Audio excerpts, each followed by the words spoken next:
بسم الله الرحمن الرحيم. الحمد لله نحمده ونستعينه ونستغفره ونؤمن به ونتوكل عليه ونعوذ بالله من شرور أنفسنا ومن سيئات أعمالنا. من يهده الله فلا مضل له ومن يضلله فلا هادي له. ونشهد أن لا إله إلا الله وحده لا شريك له. ونشهد أن سيدنا ومولانا محمدا عبده ورسوله صلى الله عليه وعلى آله وأصحابه وبارك وسلم تسليما كثيرا. أما بعد، فأعوذ بالله من الشيطان الرجيم. بسم الله الرحمن الرحيم. يا أيها الذين آمنوا ادخلوا في السلم كافة ولا تتبعوا خطوات الشيطان. قال النبي صلى الله عليه وسلم: إنما الأعمال بالنيات، أو كما قال النبي عليه الصلاة والسلام. رب اشرح لي صدري ويسر لي أمري واحلل عقدة من لساني يفقهوا قولي. اللهم صل على سيدنا مولانا محمد في أفضل كلامنا. اللهم صل على سيدنا مولانا محمد في أوسط كلامنا. اللهم صل على سيدنا مولانا محمد في آخر كلامنا. قابل قدر اسلامی خواتین، اللہ تبارک تعالیٰ نے انسانوں کی ہدایت کے لیے، صحیح راستہ بتانے کے لیے کم و بیش 1.25 لاکھ پیغمبروں کو اللہ نے بھیجا، مخلوق انسانی کی ہدایت کے لیے. اس دنیا میں جو پہلے انسان ہیں، آدمی ہیں، حضرت آدم علیہ السلام، وہ انسان اور آدمی بھی ہیں اور پیغمبر بھی ہیں. کیونکہ اگر 200 سال کے بعد، 500 سال کے بعد حضرت نوح علیہ السلام کے زمانے میں اللہ پیغمبر بھیجتے اور سمجھنے والا یہ سمجھتا کہ ابھی کل کائنات بنی نہیں ہے، تمام آدمی آئے نہیں ہیں، چلو اس درمیان نہ کتاب کی ضرورت ہے نہ پیغمبر کی. ایسا نہیں کیا.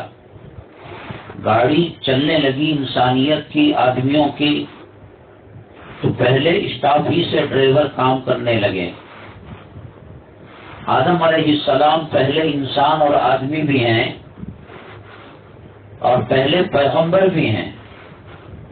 کیونکہ گاڑی ہے اور پیٹرول نہیں ہے اور اس میں ایندھن نہیں ہے، وہ گاڑی بیکار ہے.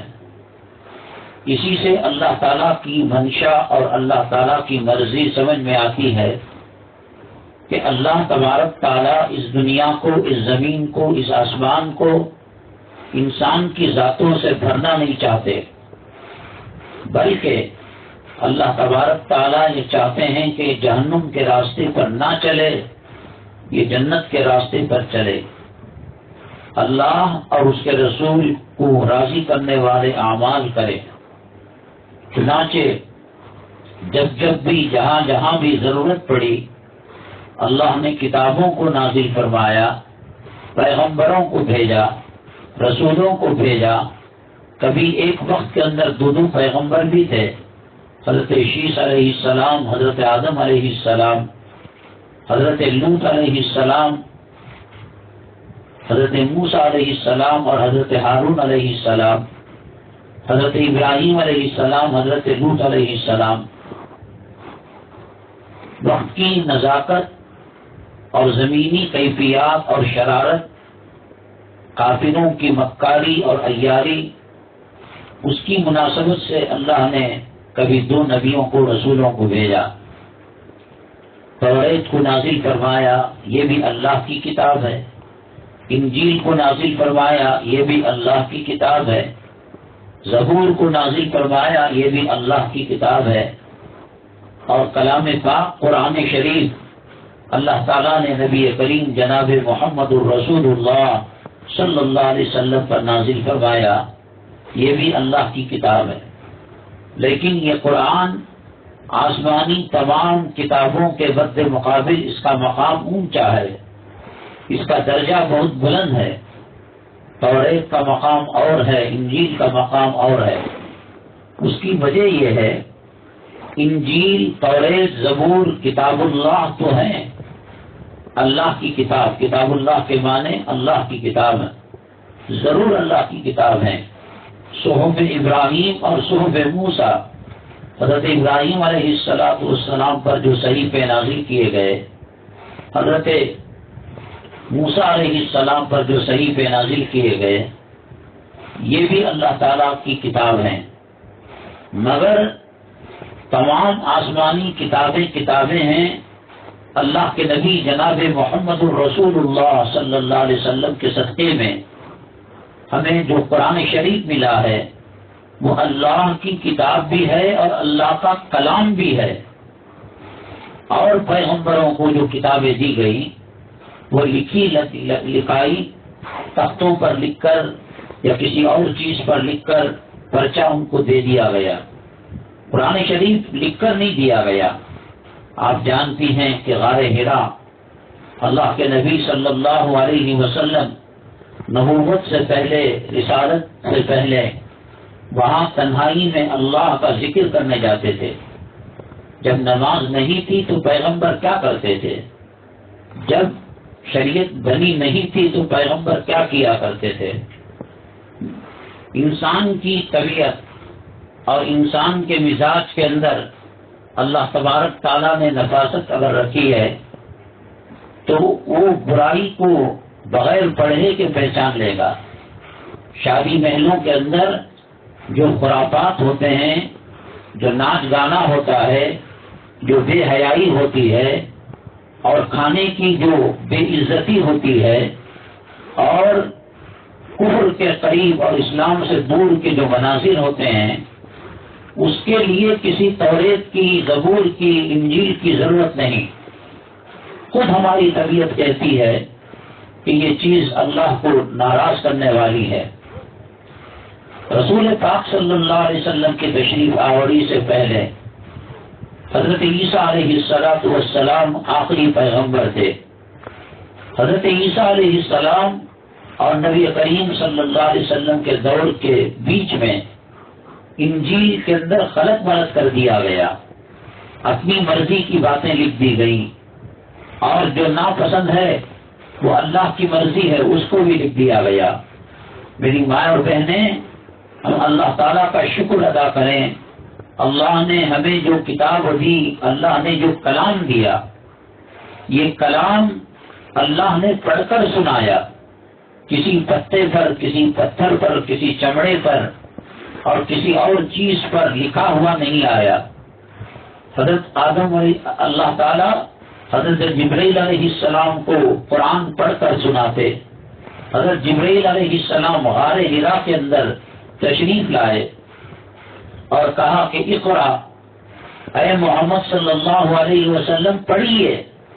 لکھا لکھایا تختی نہیں دی، کاغذ کا ٹکڑا، چمڑے کا ٹکڑا نہیں دیا، پتھر پر لکھا ہوا دے سکتے تھے، اور پیغمبروں کو جو تحریر لکھی ہوئی ملی وہ دے سکتے تھے، لیکن نہیں، یہ کتاب اللہ کے ساتھ کلام اللہ بھی ہے، اللہ کا کلام ہے۔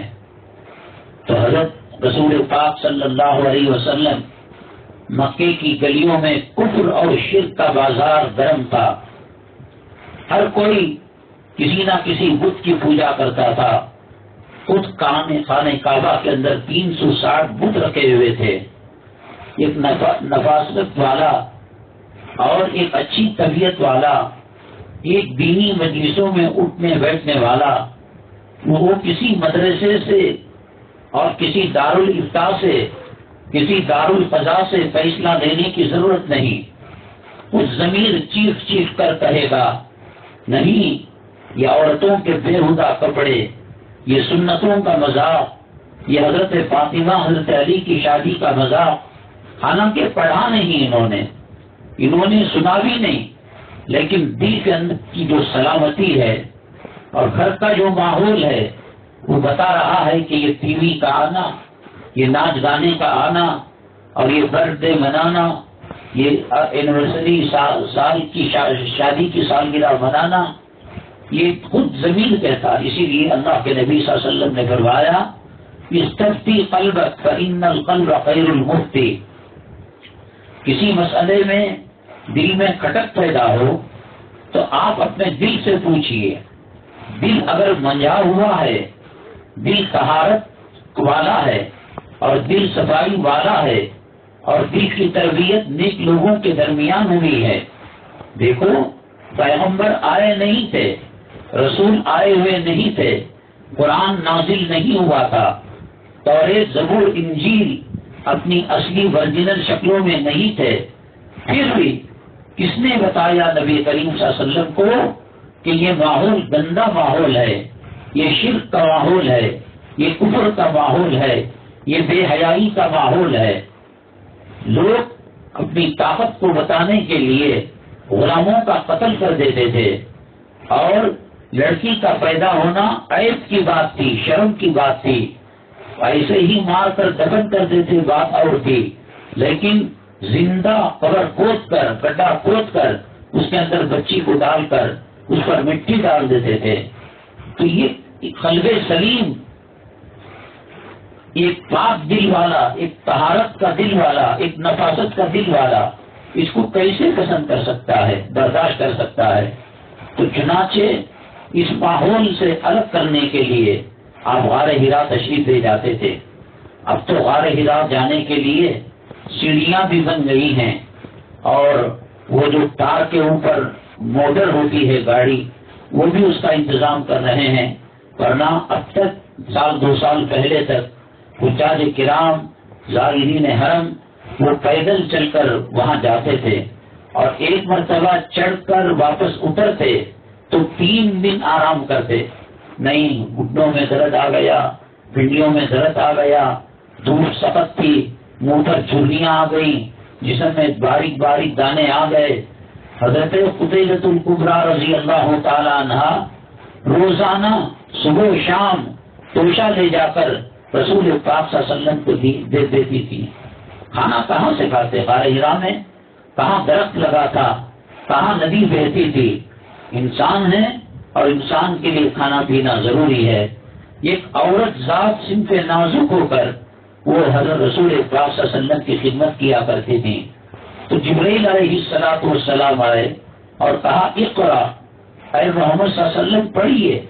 آپ نے کہا کہ ما انا بقاری، نہیں میں پڑھا ہوا لکھا ہوا نہیں ہوں، میں کسی یونیورسٹی کا منہ نہیں دیکھا، کسی کالج اسکول کا منہ نہیں دیکھا، پڑھنے پڑھانے کا ماحول نہیں دیکھا۔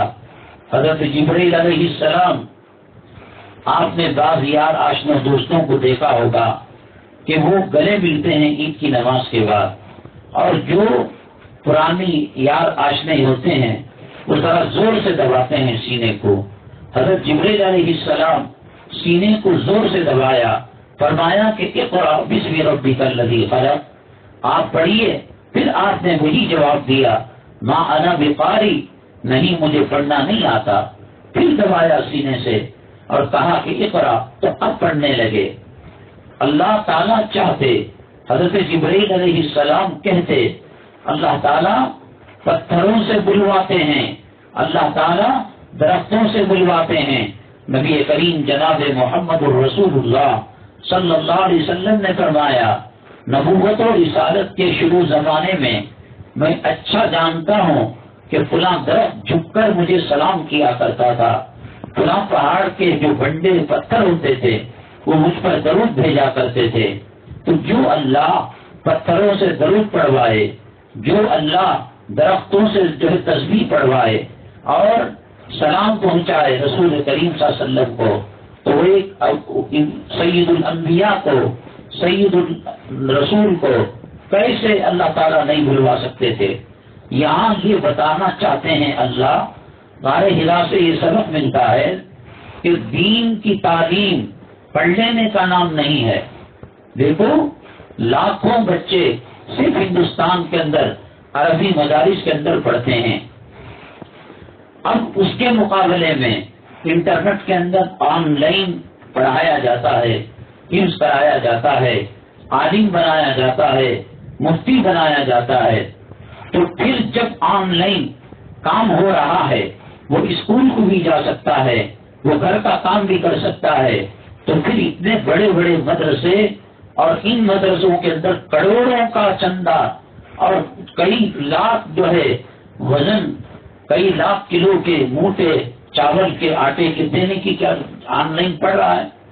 رسول پاک صلی اللہ علیہ وسلم کو جیسے اور پیغمبروں کے پاس تختی دے کر بھیجی گئی، لکھا ہوا پرچہ دے کر بھیجا گیا، ایسا دیا جا سکتا تھا؟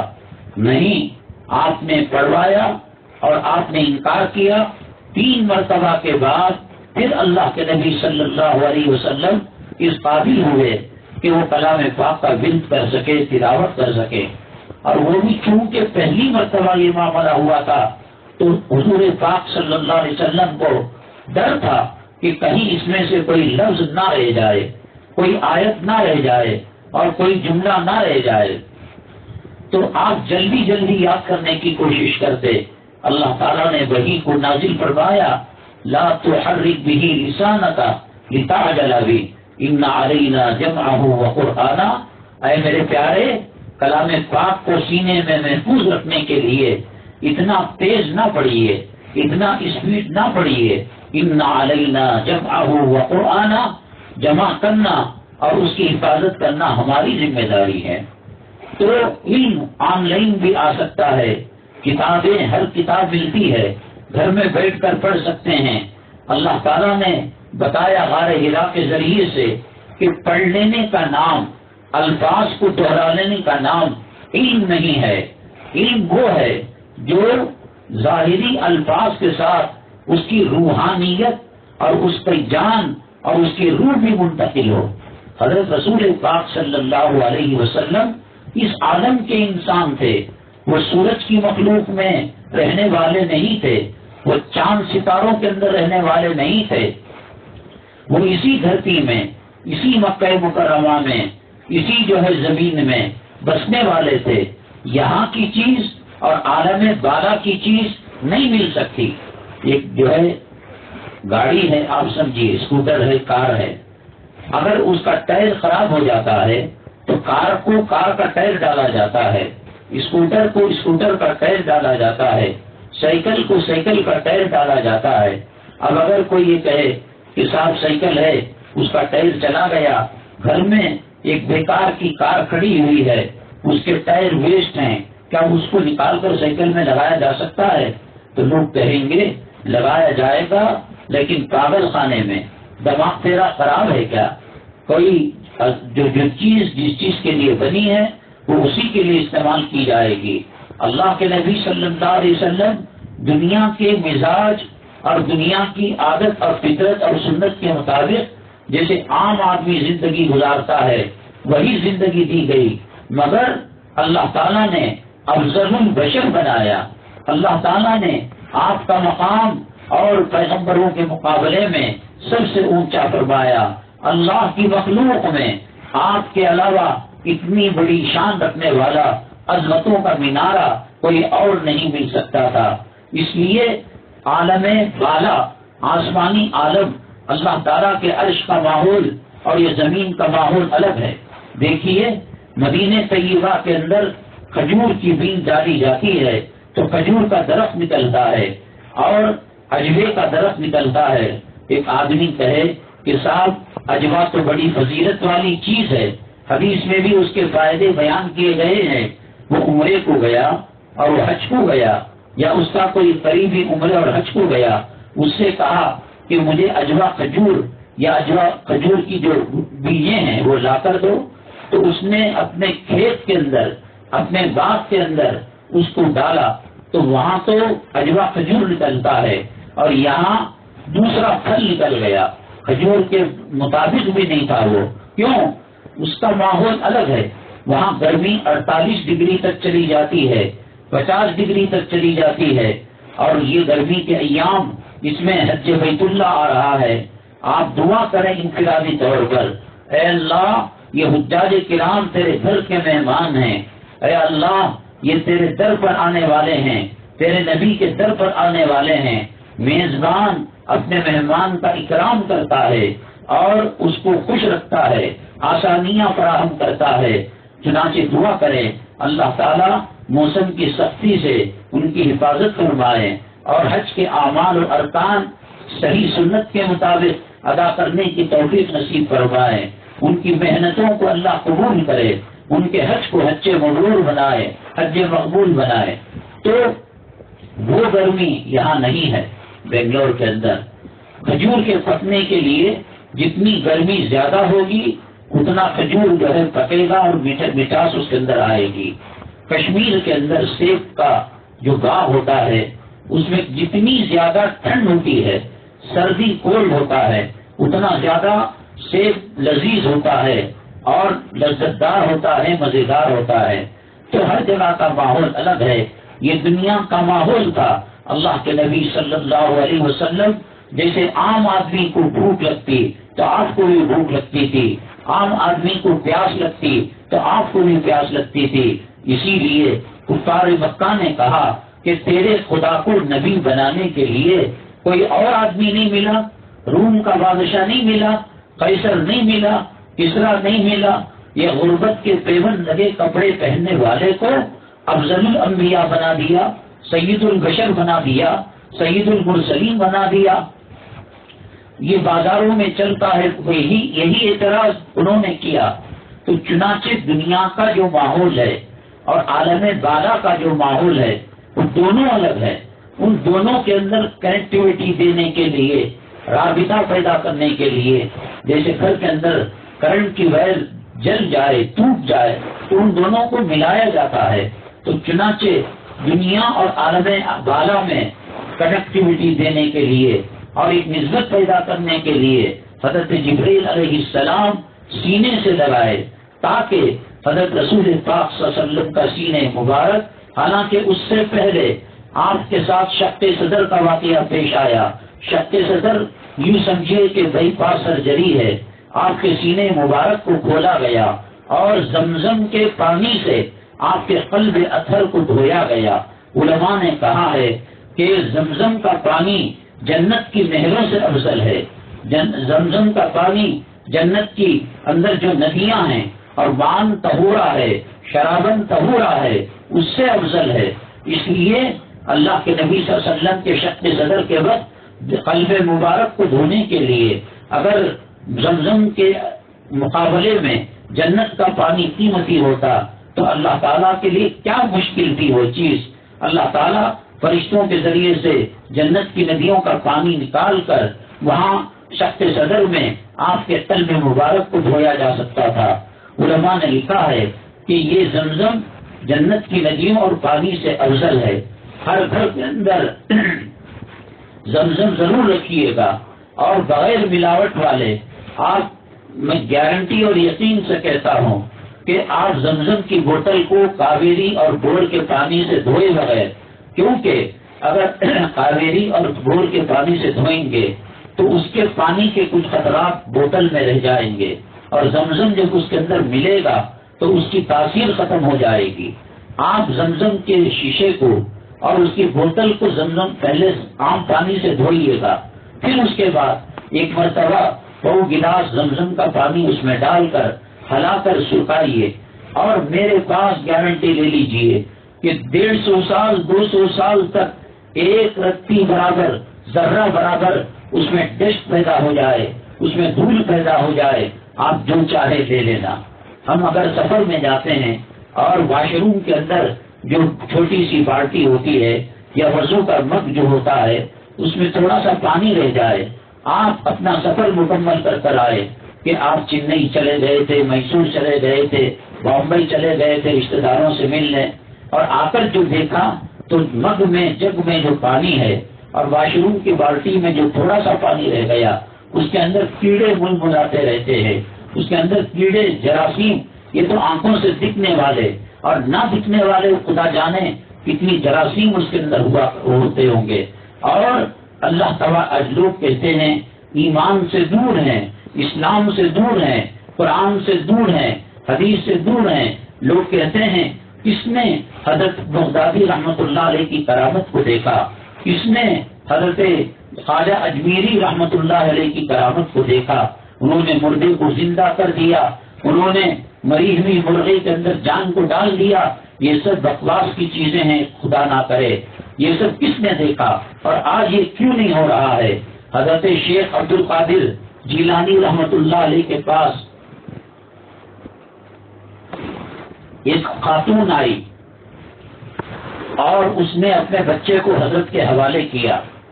سب سے پہلے مزاج دیکھیے، آج لوگ کہتے ہیں صاحب علماء صحیح نہیں ہیں، یہ تہجد گزار نہیں ہیں، یہ دعوتوں کے اندر بفے سسٹم میں کھڑے ہو کر کھانا کھاتے ہیں، یہ تصویریں کھنچواتے ہیں، یا عورتوں سے بغیر محرم کے بات کرتے ہیں، اور خود ان کا لباس وہ غیر عالمانہ ہوتا ہے، تقوی سے ہٹ کر ہوتا ہے۔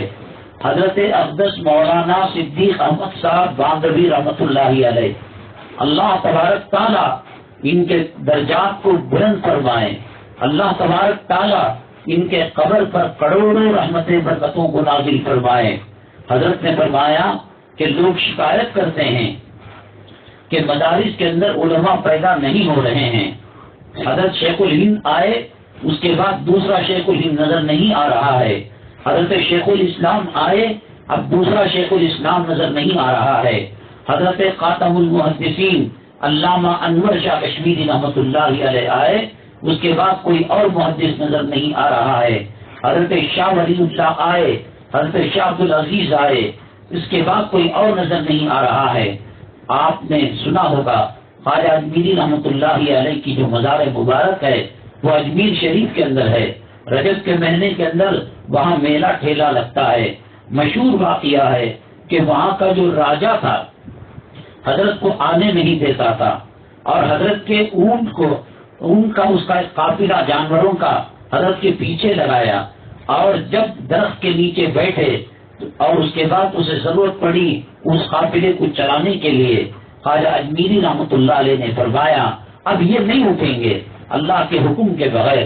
ایسا چمٹ کر بیٹھ گئے کہ اٹھنے کا نام ہی نہیں، اٹھیں گے تو جنگ لڑیں گے، اٹھیں گے تو حضرت اجمیری رحمت اللہ علیہ کے قافلے کو اجمیر جانے سے، راجستھان جانے سے وہ روکیں گے۔ یہ تو زمین کے اوپر چپک گئے ہیں فیوی پول کی طرح۔ تو اس کے بعد اس کے پاس ایک جادوگر تھا، وہ جادوگر اس نے کوئی چیز کو خود اڑ کر ہوا میں حضرت اجمیری رحمت اللہ علیہ اور ان کے لشکر کو مارتا تھا، پتھر مٹی ڈالتا تھا۔ حضرت خواجہ اجمیری رحمت اللہ علیہ سے ان کے مریدین نے کہا حضرت ہم اللہ کے راستے میں نکلے ہوئے ہیں، اور یہ ظالم بادشاہ جادوگر کے ذریعے سے ہمارے اوپر پتھر بازی کر رہا ہے۔ خواجہ اجمیری رحمت اللہ علیہ نے کہا اس نے تو جادوگر انسانوں کو اڑایا ہے، حضرت جو جوتی پہنتے تھے اور جو چپل پہنتے تھے اس کو کہا کہ جاؤ، جتنے یہ سب فاسق اور فاجر بادشاہ اور اسلام مسلمان دشمن بادشاہ کے فوجی ہواؤں میں اڑ رہے ہیں، جب تک مارتے رہنا، جب تک اس وقت تک مارتے رہنا جب جو ہے مار پڑ کر اور دیوانے ہو کر زمین پر نہ گر جائیں۔ جیسے کعبے کی حفاظت کے لیے ابرہا کے لشکر کو مارنے کے لیے اللہ تعالیٰ نے چڑیا جسے مٹھی میں آدمی دبا کر مار دے گا ان کو مٹی سے روندے ہوئے ایک چھوٹا دانہ ان کو دے دیا جس سے ہاتھی مر جایا کرتا تھا۔ بہرحال میری ماں اور بہنیں، کہنے کا مطلب یہ ہے کہ وہ ہم نے کرامت کو دیکھا نہیں، ہم نے اس عجوبے کو دیکھا نہیں، اور جب وہ پانی لینے سے منع کیا تالاب سے، وہ تالاب میں بھی دیکھا ہوا ہوں۔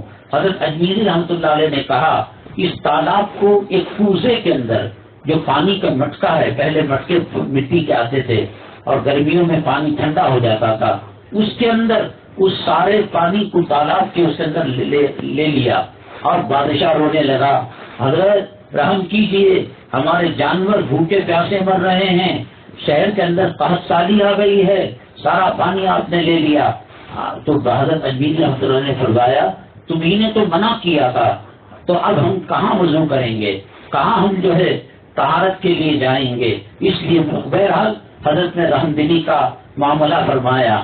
ایسے لاکھوں واقعات اولیاء کرام کے، صحابہ کرام کے، پیغمبروں کے آتے ہیں، تو ایک انسان کہنے والا کہہ سکتا ہے کہ صاحب اس کو کس نے دیکھا ہے؟ ٹھیک ہے، آپ نے چپل اڑتے ہوئے نہیں دیکھا، جادوگر کو نیچے زمین میں آتے ہوئے نہیں دیکھا، آپ نے تالاب کو سراہی میں مٹکے میں سموتے ہوئے نہیں دیکھا، لیکن یہ جو زمزم کا پانی ہے اس کو رکھ لیجئے، اور دنیا کے کسی بھی فالس کا پانی اور پہاڑوں سے ابلنے والا کوئی بھی ندی اور کوئی بھی نہر اور کوئی بھی پانی، وہ کروڑوں روپے خرچ کر کر اس سے کیمیکل کو، جراثیم کو، وائرس کو نکالا گیا ہو، میرے اللہ کی قسم یہ جنت سے زیادہ قیمتی پانی ایک ذرہ برابر، چیونٹی کی آنکھ کے برابر، مکھی کی آنکھ کے برابر اگر اس کے اندر ڈسٹ آ جائے گا، آپ جو چاہیں انعام دیا جائے۔ وہ کرتے یہ ہیں کہ ایک تو پانی کم ملتا ہے اور یار آشنے زیادہ ہوتے ہیں، خاندان والے زیادہ ہوتے ہیں، تو پانی ملا دیتے ہیں، جس کی وجہ سے اس میں ڈسٹ آنے لگتا ہے۔ بوتل کو بھی دھوئیں تو عام پانی کے بعد زمزم سے دھوئیں، 100 سال تک۔ کسی صاحب نے ہم کو ہدیہ دیا یا خود لے کر آئے، آج بھی اس کے اندر ذرہ برابر، ناخن کے برابر ڈسٹ نہیں ہے۔ میری ماں اور بہنیں گھر کے اندر مختلف قسم کے ٹانک رکھے جاتے ہیں، بچے کو بخار آ گیا تو یہ کروسین کی، یہ ڈوڈو کی ٹانک ہے، دست موشن ہونے لگے اس کے لیے یہ دوا ہے، اور کھجلی ہونے لگی اس کے لیے یہ دوا ہے۔ میں اللہ کی قسم کھا کر کہتا ہوں، یہ اللہ تعالیٰ نے فرمایا ہے نبی کریم صلی اللہ علیہ وسلم کے ذریعے سے، آپ کے گھر سے ٹانک اور ٹیبلٹ اور دواؤں کا سلسلہ، ڈاکٹروں کے چکر، ہاسپٹلوں کے چکر، اسکیننگ، بلڈ ٹیسٹ کرنا، یورین ٹیسٹ کرنا، اور پھر جو ہے پریشانی کو دیکھنا، مرض کی طرف دیکھنا، پھر اس میں کون اسپیشل ڈاکٹر ہے اس کو دیکھنا۔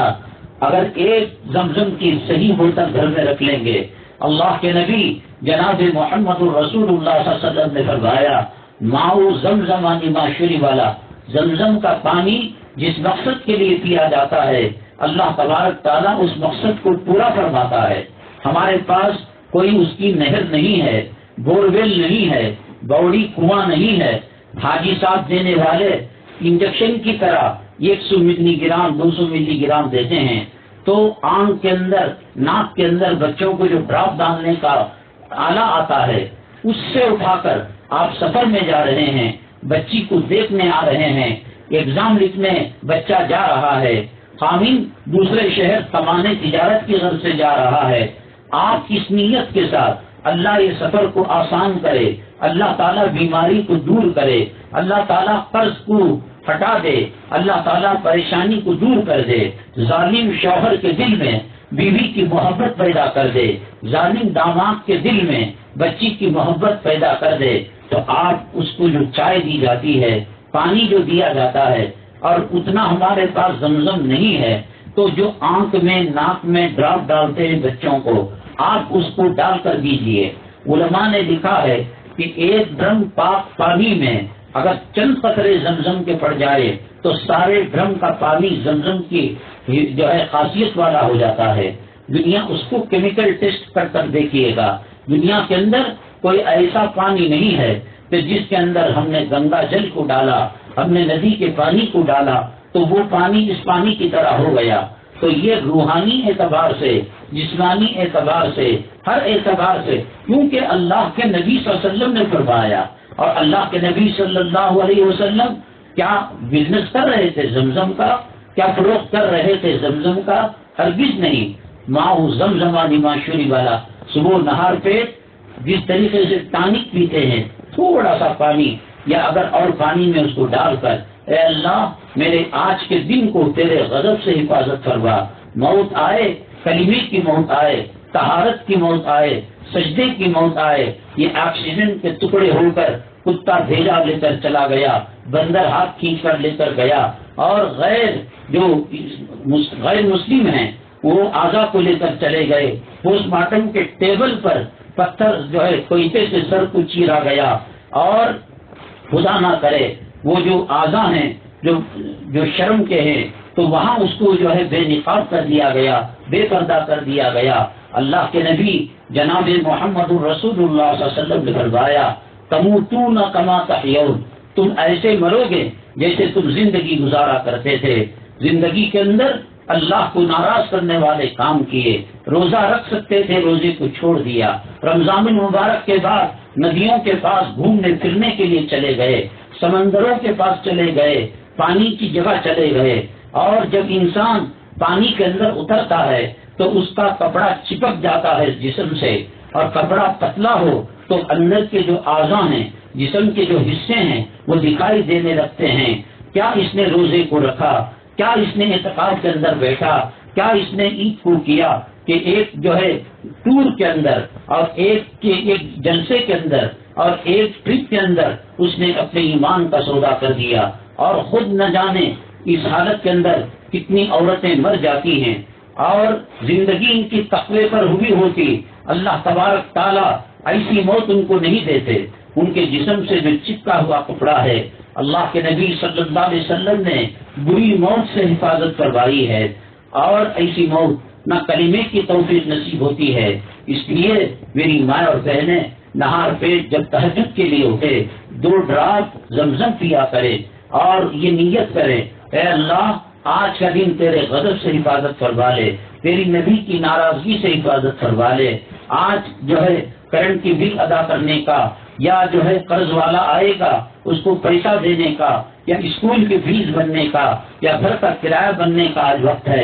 اے اللہ تیری بد مٹھی میں ہماری عزت ہے، ہم غریب ہیں، ہم فقراء ہیں، ہم کسی کے سامنے جھولی پھیلا نہیں سکتے۔ اے اللہ تو نے کہا یا ایھا الناس انتم الفقراء الی اللہ، اے لوگوں میں جو ہے غنی ہوں، حمید ہوں، اور تم جو ہے فقیر ہو۔ ہاں اے اللہ ہم فقیر ہیں، ہم محتاج ہیں، اے اللہ تو مشکل کشا ہے، اے اللہ شفا دینے والا تو ہے، اے اللہ تیری بند مٹھی کے اندر ہماری عزت ہے، ہماری ذلت ہے۔ یہ نیت رکھ کر آپ 2 قطرے پانی پئیں، اور پھر دیکھیے کیا حدیث جھوٹی ہو سکتی ہے۔ تو میں یہ عرض کر رہا تھا اس سے بڑا کارنامہ اور کیا چاہیے؟ اگر کسی نے حضرت پیران پیر رحمۃ اللہ علیہ کے پاس خاتون آئی اور بچے کو اس نے حوالے کیا، حضرت یہ سدھرتا نہیں ہے، یہ نماز نہیں پڑھتا ہے، یہ شرارتیں کرتا ہے، میں نے بتایا مولانا صدیق صاحب بانوی رحمۃ اللہ علیہ مستجاب الدعوات تھے۔ مستجاب الدعوات کہتے ہیں ایسے بزرگ کو جو دعا کرتے ہیں اللہ قبول فرما لیتا ہے۔ باندرا اتر پردیش یو پی کا ایک چھوٹا سا گاؤں ہے، وہاں حضرت جو ہے مدرسہ چلایا کرتے تھے، تو جلسوں میں بلاتے لوگ تو حضرت اپنا توشہ لے کر جاتے دعاؤں کی قبولیت کے لیے۔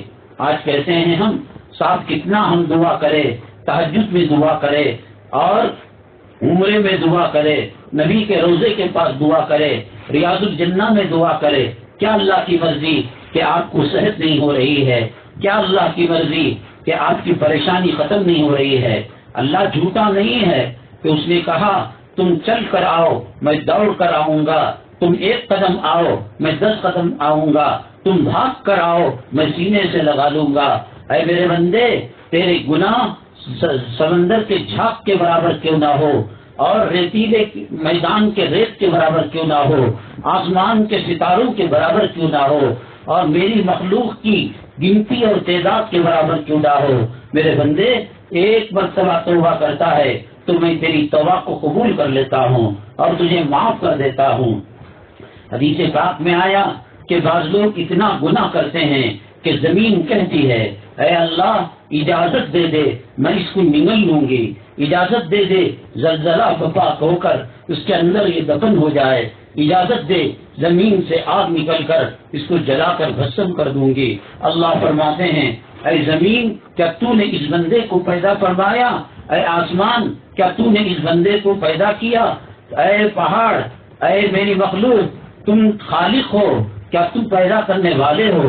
تمام کہیں گے نہیں۔ پھر اللہ فرماتے ہیں میرا بندہ یا سنم کہہ کر بت کی پوجا کرتا ہے، اور جب غروب آفتاب ہوتا ہے اور بھوک ستاتی ہے تو یا سنم کہنے کے بجائے یہ اللہ تعالیٰ کا نام لے لیتا ہے، یا رب، یا اللہ، اس قسم کا لفظ استعمال کر لیتا ہے۔ اللہ تعالیٰ فرماتے ہیں اے میرے بندے، تو نے جو کیا وہ صحیح کیا، میں نے تیری 90 سال کے کفر کو، 100 سال کی بت پرستی کو تیرے ایک جملے سے میں دھو کر رکھ دوں گا اور تجھے پاک کر کر رکھ دوں گا۔ تو کیوں اللہ تعالیٰ دعا قبول نہیں کرتے؟ اس کے لیے رزق حلال چاہیے۔ حرام رزق کے ذریعے، حرام کا رزق اگر پیٹ میں ہو اللہ تعالیٰ دعا کو قبول نہیں کرتے۔ آپ دیکھیے گا ختم قرآن کے موقع پر، رمضان المبارک کے موقع پر مکہ مکرمہ میں، مدینہ طیبہ میں حد سے زیادہ مجمع ہوتا ہے اور اس میں دعا کی جاتی ہے، اے اللہ ظالم یہود و نصارہ کو، ظالم مشرکین اور کافرین کو شتت شملہم، مزق جمعہم، زلزل اقدامہم، یہ دعا کی جاتی ہے۔ دوسرے دن اخبار میں آتا ہے اتنے بچے شہید ہو گئے، اتنی خواتین شہید ہو گئی، اتنے نوجوانوں کے اوپر گولی چل گئی اور اتنے نوجوان جو ہے گرفتار کر لیے گئے۔ یہ سب چیزیں کیوں؟ اللہ دعا کو پوری نہیں قبول کر رہا ہے؟ ضرور کرے گا۔ اللہ تعالیٰ دیکھ رہے ہیں کہ جن آنکھوں سے اپنے علاقے میں آنکھ کا زنا کیا، دل کا زنا کیا، کانوں کا زنا کیا، اس اللہ کے نبی صلی اللہ علیہ وسلم کو آیت نازل فرمائی فلا تخضعن بالقول، ان کی جو ازواج مطہرات ہیں اپنی بات کو توڑ مڑوڑ کر پیش مت کرو، اور بری نیت کون ہیں؟ صحابہ کرام ہیں، کون ہیں؟ ہماری مائیں ہیں، کون ہیں؟ ازواج مطہرات ہیں، کون ہیں؟ نبی کریم صلی اللہ علیہ وسلم کی بیویاں ہیں، کون ہیں؟ جن کی طہارت کا اور جن کی جو ہے قدسیت کا ذکر اللہ تعالیٰ نے کلام پاک میں فرمایا ہے۔ ان کے لیے یہ بات ہے کہ ایک انسان کیا کان کا زنا نہیں کرتا؟ کیا آنکھ کا زنا نہیں کرتا؟ کیا دل کا زنا نہیں کرتا؟ ایک عورت بیوٹی پارلر میں بن کر سنور کر جب رسم کے لیے جاتی ہے، جب شادی خانے کے لیے جاتی ہے، تو دیکھنے والا کیا بہن سمجھ کر دیکھ رہا ہے؟ دیکھنے والا کیا بیٹی سمجھ کر دیکھ رہا ہے؟ دیکھنے والا کیا والدہ سمجھ کر، نانی دادی سمجھ کر؟ نہیں، میری مائیں اور بہنیں، اللہ کے نبی صلی اللہ علیہ وسلم نے فرمایا کہ ایک عورت اور ایک مرد غیر ہوں اور دونوں پردے میں ہی کیوں نہ ہو، آپس میں تعلقات بات چیت کر رہے ہوں، تو شیطان ان دونوں میں نیٹ ورک لگاتا ہے، ان دونوں کے دل کے اندر بے حیائی کی باتیں کراتا ہے۔ ہمارے پاس ایک خاتون تھی بنگلور کی، وہ باہر رہا کرتی تھی، وہ کسی غریب کا گھر تعمیر انہوں نے کرا کر دیا، درمیان میں پیسے دینے لینے ہم کو رکھا ہوا تھا۔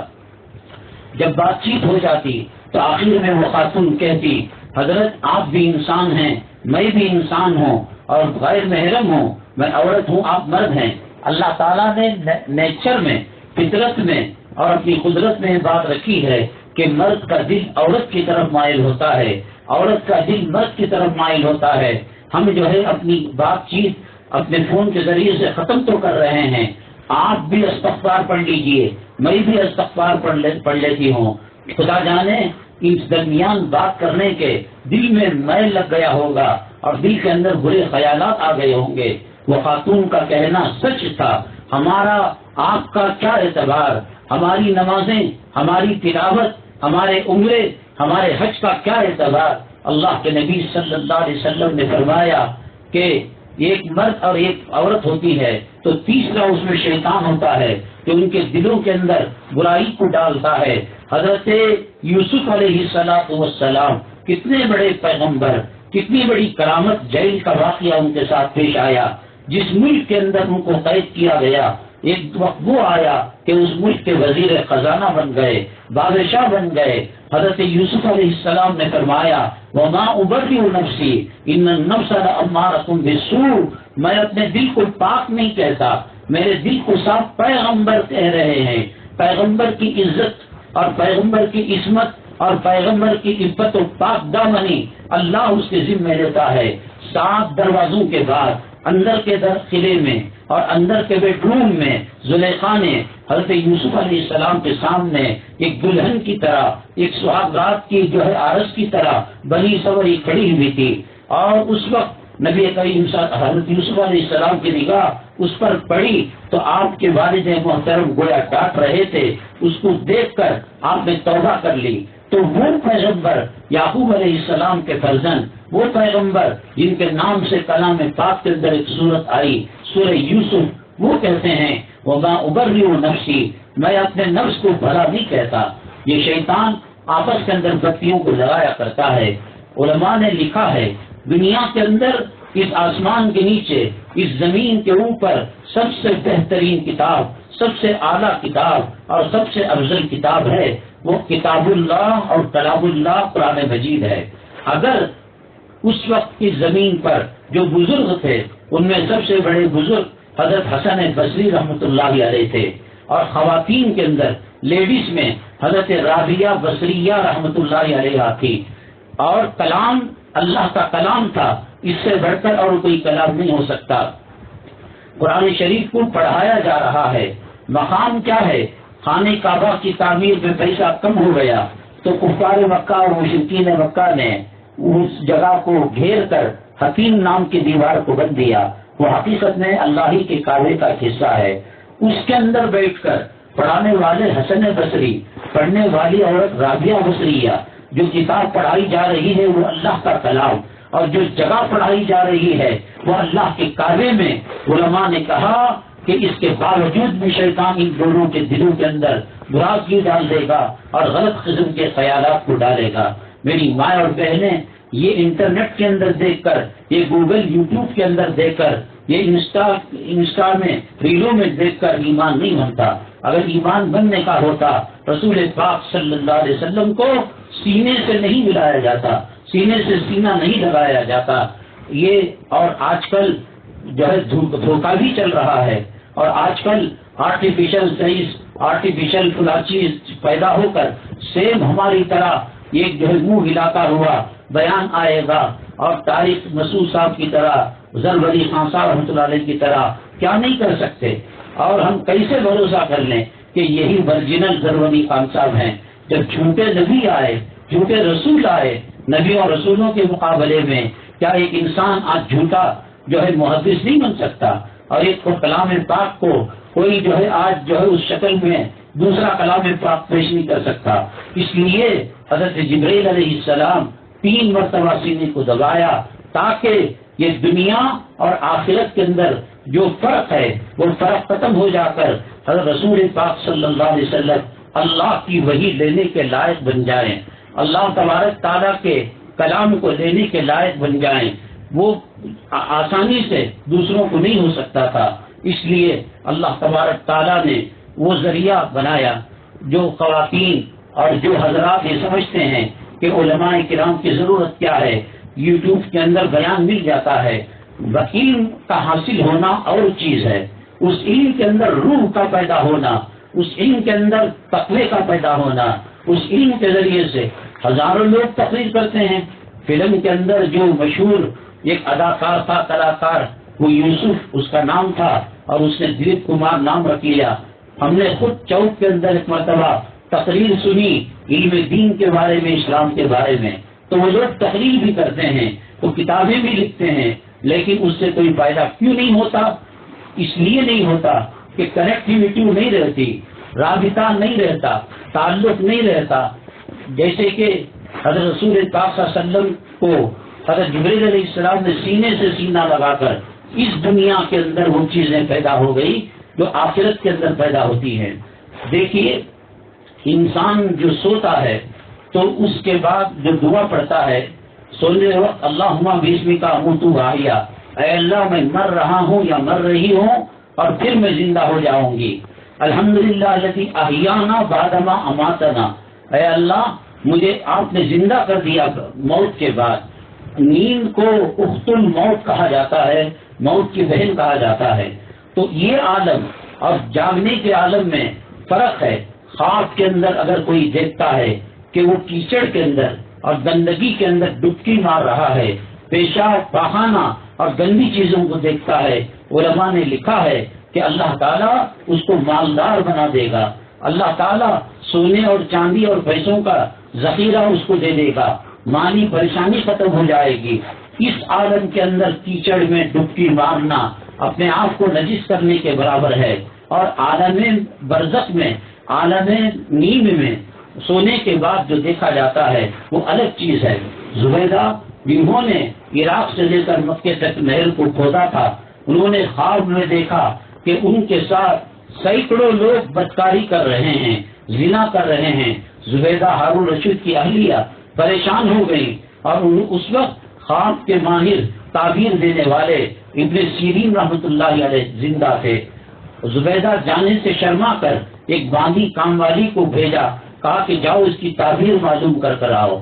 تعبیر معلوم کرنے کے لیے جب خادمہ گئی، ابن سیرین رحمۃ اللہ علیہ سے ملاقات کی، حضرت ابن سیرین رحمۃ اللہ علیہ نے فرمایا یہ خواب تم نے نہیں دیکھا ہے، کسی اور نے دیکھا ہے۔ تو کہا کہ ہاں صحیح بات ہے، یہ خواب ہماری مالکن، ہماری جو بڑی ہیں، ہیڈ ہیں، انہوں نے یہ خواب دیکھا ہے، ہارون رشید کی اہلیہ زبیدہ نے۔ تو حضرت ابن سیرین رحمۃ اللہ علیہ نے فرمایا اللہ تعالیٰ ان سے ایک ایسا کام لے گا جس سے ہزاروں لاکھوں لوگ فائدہ اٹھائیں گے۔ عرب میں پانی کے قطرے قطرے کے لیے لوگ ترستے تھے، اس زمانے کے اندر لاکھوں کروڑوں روپے خرچ کر انہوں نے زبیدہ نہر بنائی۔ تو خواب میں بدکاری کو دیکھا، اور ابن سیرین نے اس کا بتایا کہ اس کے اندر جو ہے وہ نیک کام کیا کریں گی۔ بہرحال میری ماں اور بہنیں، یہ مجلسوں سے علم کے ساتھ ساتھ یہاں تربیت کا بھی ماحول ہوتا ہے، اور قلب کی باتیں قلب میں جا کر اس کے انوار و برکتیں ہمیں ملا کرتی ہیں۔ حضرت مولانا ابرار الحق صاحب رحمۃ اللہ علیہ فرمایا کرتے تھے کہ ٹھنڈ کے زمانے میں آگ کو جلایا جاتا ہے تو اس کے دو فائدے ہیں، ایک اس کی گرمی بھی ملتی ہے اور ایک اس کی روشنی بھی ملتی ہے۔ لیکن جو آدمی قریب میں رہتا ہے اسے گرمی بھی ملی، روشنی بھی ملی، اور جو دور رہتا ہے اس کو روشنی ملتی ہے، گرمی نہیں ملتی۔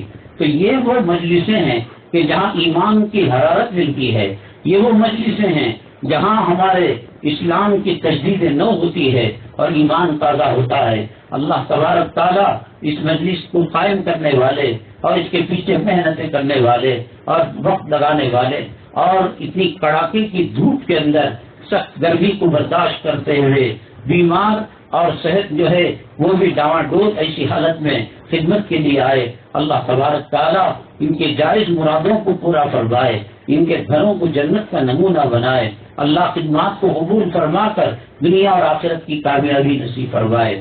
یہاں کے مدنی منزل کے قدیم جو ہے خادم صاحب ہے جناب حنیف صاحب، وہ بیمار ہیں، دعا کریں اللہ تبارک تعالیٰ ان کو، ان کے اہل خانہ کو صحت و شفا نصیب فرمائے، اور آنے والی خواتین کی اللہ تعالیٰ ان کی مرادیں پورا فرمائے۔